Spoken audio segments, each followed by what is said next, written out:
Beth and welcome to Booktime. This is my new YouTube channel and I am so excited to talk to you about all things books, and might I just say, I would like to apologize to all of BookTube because until today I didn't realize how amazing Emily Henry was, and I just started reading Happy Place for the first time and it is so good. So I am new to this and I hope that you subscribe to my channel. I would love to talk with you about books.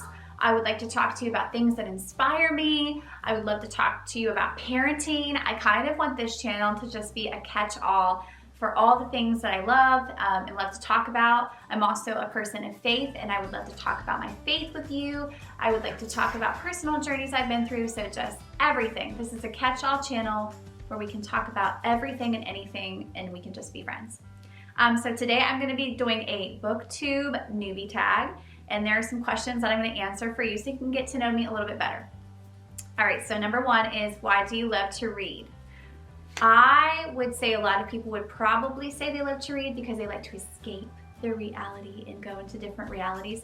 I love to read because I love words. I am a wordsmith. I love vocabulary. I love decadent vocabulary. I love to speak in ways that nobody does. I love British English. I love the formalness of it. I would say that for me, a big thing I love about reading is that I love when people use words to describe feelings. It is just such a beautiful thing to me. And it's also a very difficult thing. Not everybody can do it. So I would say for me, I love just reading to learn new words. I love reading to listen to the way that somebody else can describe something in such a beautiful, poetic way. So I would say for me, I love words, and that's the biggest thing I love about reading. I'm a big Swiftie fan. I love Taylor Swift because I also love lyrics. I'm a very big lyrics person. The music on anything could be like incredible, but if the lyrics are not good, I don't care about it. I love words used as self-expression, so I love to read for that reason because I get to learn how to do that. I also love to write, so for me it's almost like an education on how to do that too. Do you have a favorite place to read? You can't see it over there because I'm in my living room, but I have a sectional where on two sides they both recline, and I love to just grab my tea. I love peppermint tea, by the way, the best thing ever. I grab my tea, I grab my blankets, and and my slippers, and I just get comfortable, and that's where I love to read, leaned back in my chair. Or, I know this is not maybe super popular, but I love reading in the bathtub. Now, I don't usually take physical books into the bathtub because I feel like I'm so scared that I will drop them, but my Kindle is waterproof, and sometimes I read on my phone on my Kindle app, so I do love to read while taking a bubble bath. I feel like that's just like the best time ever, and I feel like that is probably something that other people love, but not everyone loves baths. What book or series got you into reading? I would say that the first book that really got me into reading as like a hobby would be Jane Eyre. I really loved. I also loved all of Jane Austen's works. I loved Wuthering Heights, which is the Bronte sisters. I loved kind of all of that romantic literature from that time period. I love Pride and Prejudice. I would say that is my absolute favorite book, and the reason is the way they talk. Like, today's people do not talk so beautifully. Like, if Darcy came up to me and said pretty much anything he said in the book, it would be like, wow. You know, people don't talk like that anymore. So I just love the banter of how they talk. Now, I did have to look up some words, but I would say that that book is just super incredible. And another thing that got me into reading as kind of a child, I don't know if anybody remembers these American Girl books that are about, I think they're called American Diary, and they're about like fictional stories about young girls in a certain time period, historical time period. Like there was one about a girl on the Titanic ship, there was one about a girl in World War II. So just, you know, those kinds of stories that educate you, but they also entertain. Let's see, what else do we have here? Do you prefer paperback or hardcover books, and why? I love a good paperback book because I like to bend my books. I like to just make sure this is mine. I don't want to make sure, or I don't want to bend a friend's book, make sure I'm not doing that. I love to bend books because I love to just really feel them in my hands. And I feel like if I get a hardcover book, I'm like more careful with it, like it's gonna break and I don't want to hurt it. So I feel like I'm just like more, I don't know, like not touching it as much, and I don't enjoy it as much, the experience. I love paperback books. What kind of books do you like to read? I would say I could not have answered this question until this year, because before I read a lot of thrillers and murder mysteries. I actually don't like cozy murder mysteries because I find them a little cheesy, but I do really like a good psychological thriller. I mean, gosh, Stephen King, Riley Sager, even Ruth Ware, just really good psychological thrillers for me. And so this year I started doing something I had never done before, and I would say the first one I read was probably Where the Crawdads Sing, and there are mixed reviews because some people loved it, some people hated it, but I really got into two genres this year that were kind of new to me, and one of them is literary fiction. And I would say that literary fiction and fantasy, and when I say fantasy, I'm not talking about erotica. I'm talking about books that are like about nerdy stuff, like dragons and superpowers and fae and all kinds of fairies, things like that that are just like different and otherworldly. I would say that literary fiction has probably had my heart this year so far, because the literary fiction books that I have read always move me. One of my favorites this year, even though I scored it lower on Goodreads because it was so long, was Demon Copperhead. I loved that book. It's kind of an overlay of David Copperfield. And then I also loved The Enchanted by Renee Denfeld, and I actually have a really funny video where I do a book swap with my best friend who hated the book, and I will link that below. It is hilarious to watch us. She like 2-starred my book and I 5-starred her book. Whatever, I'm over it. But I would say that I like to read literary fiction the most because I feel like it really takes you into a different perspective and a different world. The one book I read that moved me the most about The Enchanted was about prison culture, something I wouldn't normally know about, and it talked about how there's an economy and there's a justice system, there's like a hierarchy even in a prison culture. And so I just love books that expose something to me or shine a light on maybe social injustice or something going on in the world I wouldn't know about. That was a very long-winded response. Do you read more than one book at a time? Yes, I am a major mood reader.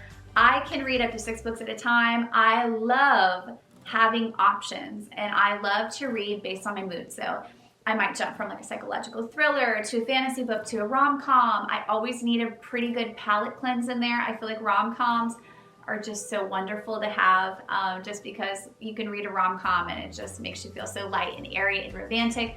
If I get in a mood where I read a lot of really dark stuff, aka my best friend Megan, she reads a lot of darker things, and if I read them back to back, I feel like it stresses me out. So I try to really read like a dark book, then overlay it with, or subsequently I will have a very good palate cleanse, easy book, nice book. So I would say I definitely mood read a lot. At any given time, I'm reading 6 different genres or something, and I love it. What books or book series are you most excited to read this year?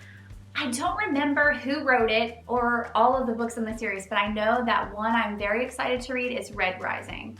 I think there's also another book called Morning Star.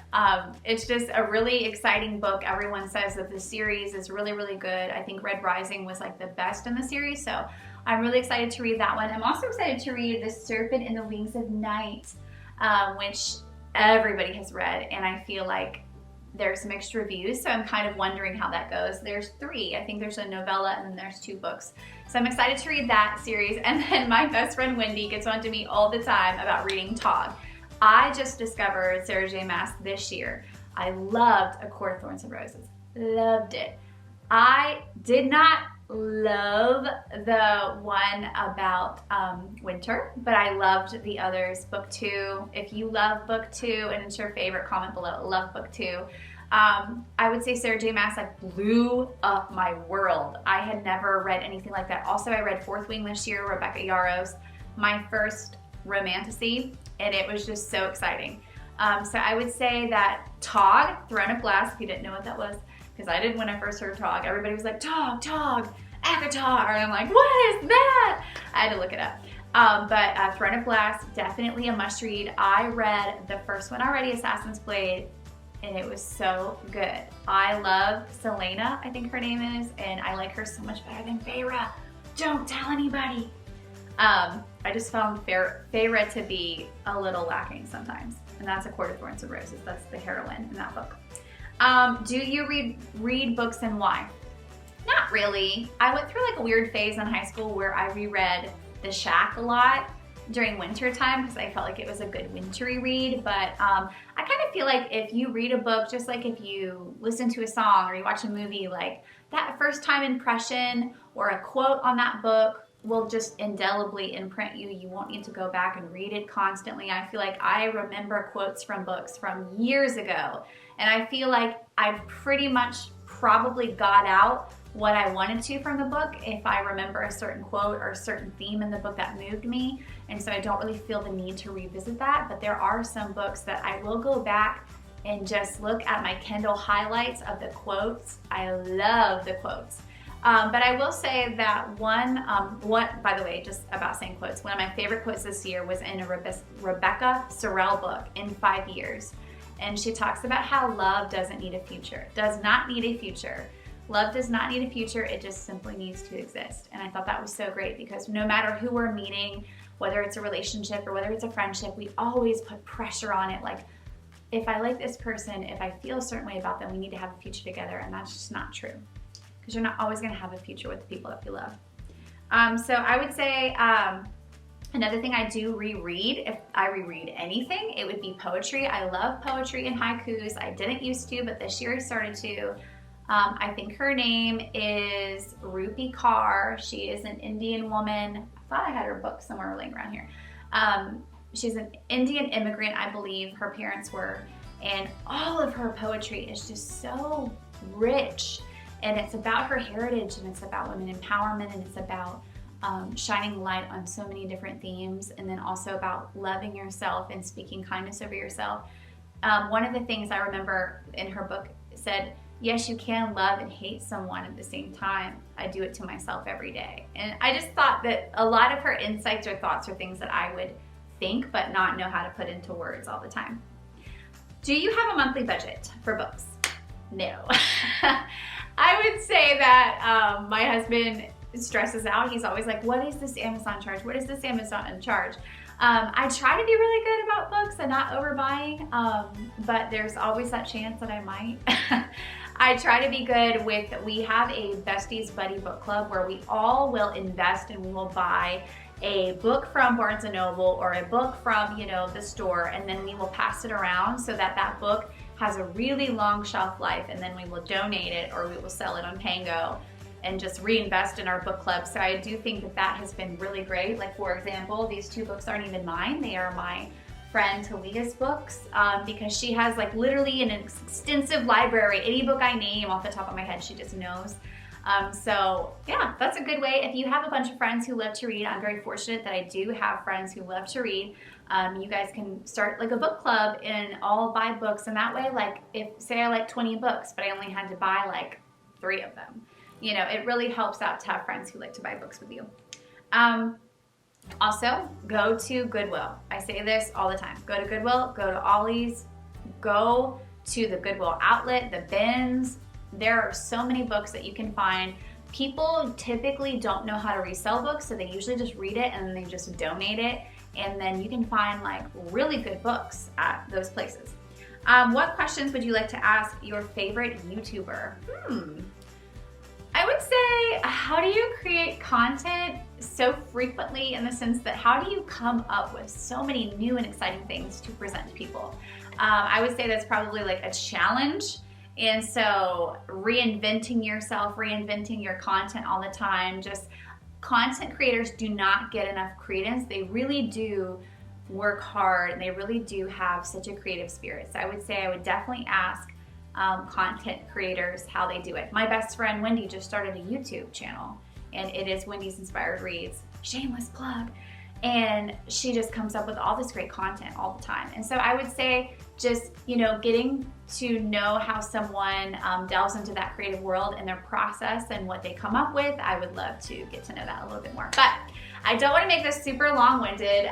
It's my first video, and I hope to see you back. In my following videos, I could be talking about anything. I could be talking about books I love, TBRs, books for Valentine's Day, my family, inspiration. I am a person of faith. I'm also a musician. And I love to write songs. I love to talk about God. So there are things that will inspire me that I will share with you in my channel that we can talk about. Maybe parenting things I'm going through, tips that I've learned through parenting. I am also someone who has survived the loss of a parent. As you can see over here, this is my dad. I don't know if you can see it very good. I'll pick it up so you can see. I recently lost him October 31st, Halloween night.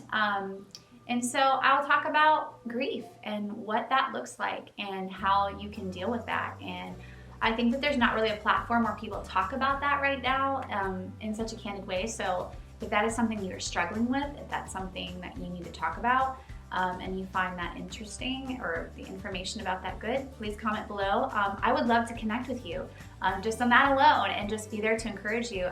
This is a recent thing for me. If you've lost a family member, a parent, a sibling, grandparent, whatever it may be. So there's a lot of things that we're going to talk about. So I hope that you come back and join us next time. And I'll talk to you later. Bye-bye.